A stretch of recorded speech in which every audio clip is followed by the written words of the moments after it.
overseer of Krachin Kwanta district, and he was our regional apostle. For me, it was a great opportunity. And believe me, I took in as much from him as I could. Mama also took me like a son. In fact, at a point, some of the pastors in the region began to, in quotes, envy me. Because my district was Krachin Kwanta, far away. Sometimes it could take us 3 days to reach the regional heads. And I always made it a point not to return immediately on arrival. So, anytime I got there, I had to spend a day over. And after Mommy had served the food, the meal, he would come and invite me to eat with my apostle. And definitely, when some of the pastors came around and saw this young Abulai boy who was here eating with the regional head, and not only that, if those days when I got around, if he had an evening program somewhere, he would say, Mike, come, let's go. So I had double advantage. The love, the ability to spot people, as Apostle Kobedu said, was so great. Sometimes, let me put it this way. Sometimes, when we are about to go in for conventions, regional conventions, those days there were no mobile phones, but he would always have a means of prompting me to prepare for something to teach or to preach on. This was necessary because back in those days, when the pastors in the region gathered to prepare for the conventions, at a point in time, the apostle would ask them, who among you has something to preach or something to do? And you will regret it as an overseer if you were quick to say, I have something to say. So we had to allow the big men to, oh, I have a teaching on this, oh, I have this, oh, I have that, oh, I have that. Then we will all have to wait. In fact, you would count yourself blessed if you had the opportunity to lead prayer after the meeting or to lead a worship. You count yourself blessed. But somehow, after having said all that, he would say, yeah, Mike, do you have something to share? And I'll scratch my head and say, yes, please. Yeah. What is it? When I mentioned, they was, oh, yeah. Michael's point is very, very good, and I think we must give him a place.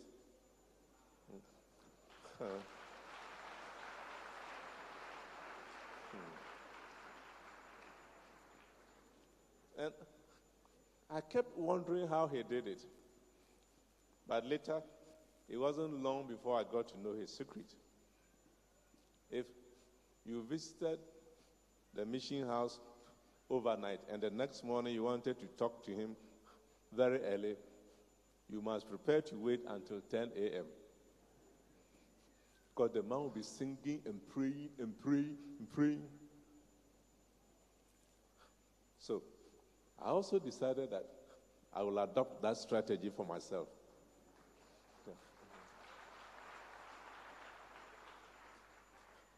I found special times to go hide, pray, fast for days, receive from the Lord, and prepare myself. And I was glad when in very little ways the Lord began speaking to me about people, about individuals. This man is good for this man is good for that, this is good for that. I learned all those things from him. I pray that in all our busyness, we must endeavor to have special times before the Lord, time to receive. If you don't have that time and you keep on giving and giving and giving and giving and preaching, you become dry. And your ministry will not be very productive. That just as we thought we were going to enjoy so much from him, pretty soon the white paper came that he was to be transferred from us in the Volta region to go study in the UK. To me, it felt like a loss. In fact, one of the senior pastors came over and threatened, Michael, your father is gone. True. Your father is gone. The one coming is my man. You see.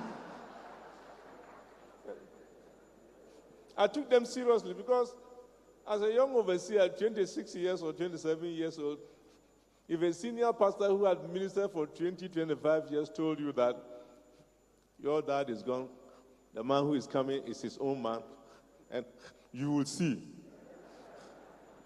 Look, it was no joke. But in brief, we give praise to God that in all that we had to do, the Lord, in his goodness, also opened the way for me to come and work directly under him.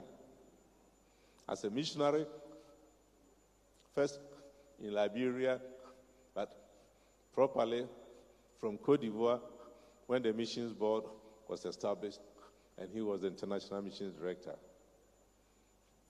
I learned to prepare, to plan, draw my goals, aspirations, showed it to him.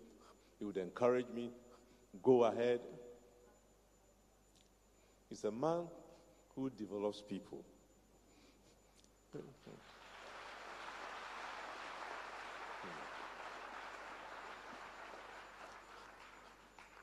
He's able to identify talents, spot them, bring them to the limelight, and release them to work. All round and round and round again, we parted company. He had to go and study for his master's, and I was transferred to France. At the point, our fathers allowed me to go and study for my master's degree in the UK on a modular basis. And then I met him in the UK. He was very happy that I had decided to study. He encouraged me along those lines. I was also very happy that he was continuing to study at the PhD level. So we often had interactions together.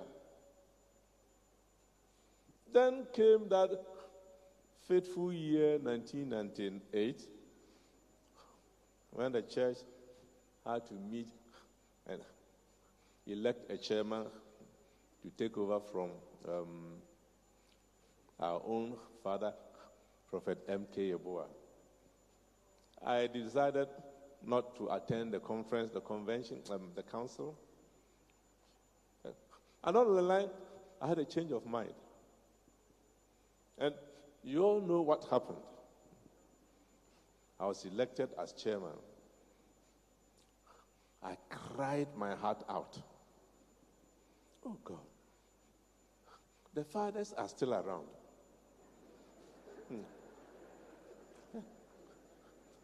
If the fathers are still around, why should you go for a son? The pastor who baptized me was in the church. The one who recommended me to be ordained as a deacon and elder was in the church, and also recommended into the ministry. They were all in the church. The apostle under whom I served was still there.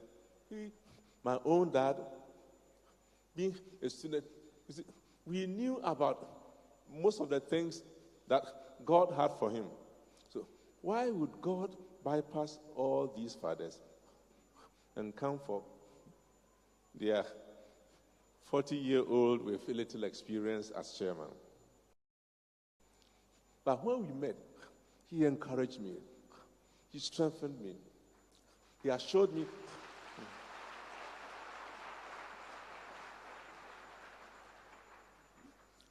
He granted me every support. In fact, I was never able to call him Apostle or Apostle Prof. Never. I had called him Dad all the way through my chairmanship till now.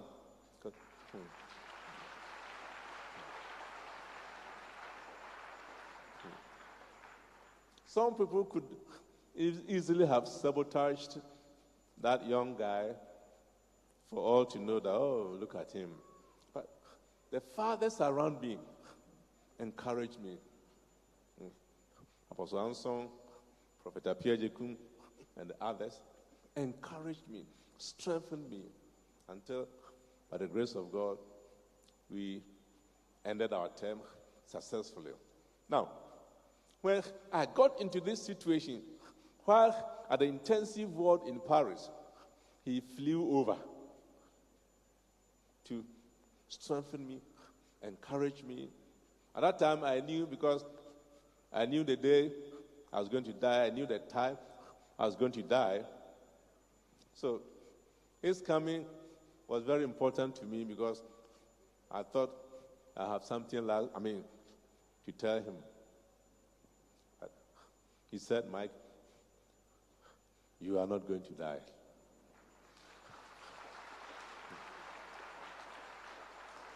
The Lord will bring you back, and God is not finished with you yet.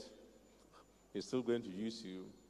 And truly, I've always kept, in fact, I kept asking, Daddy, Papa, very soon you'll be leaving. What are your plans about me? Then he would say, wait, leave it to us. Leave it to the Lord. So, beloved, the church has indeed been blessed. About a year ago, Apostle Wood told me something about the election of our chairman. And he too said, okay, let me leave that with you.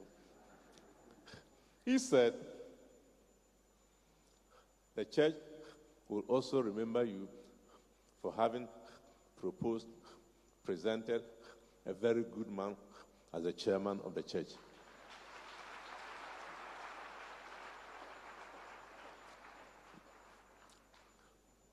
Congrats, Papa and Mama.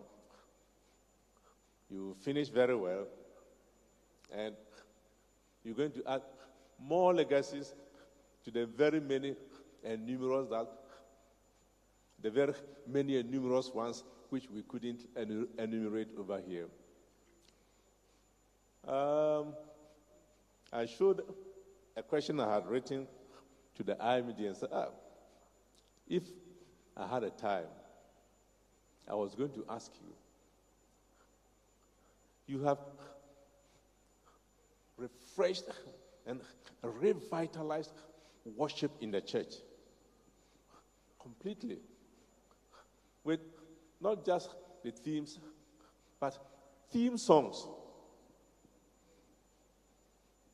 In our time, the Lord led us in a different direction to receive the theme, break down the themes into topic, assign them to speakers, bind them together as a book. But he went forward that with every theme, he had theme songs. The Lord will provide us with a chairman, sure. Yeah. But somehow, secretly in my mind, I said, oh, Director, what did I write? I said, I pity the one who comes as chairman after this month. I pity the next chairman. Yeah. Is he going to be able to receive new songs?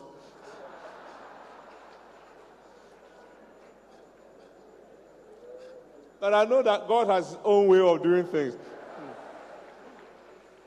But my question to him is, in case the new chairman doesn't have the gift of receiving songs, will you be available, even on retirement, to provide us with theme songs when you hear from the new chairman? Thank you very much.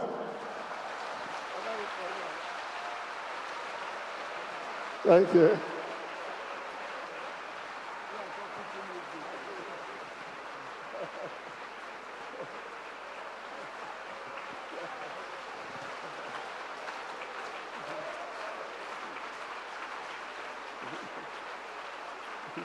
Amen.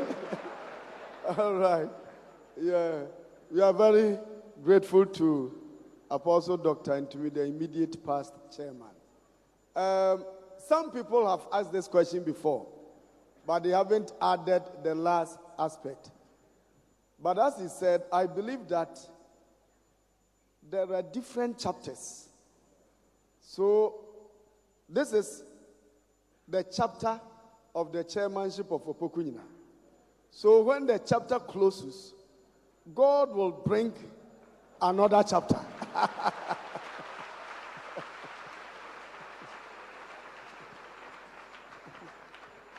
And that chapter may turn into a different thing altogether.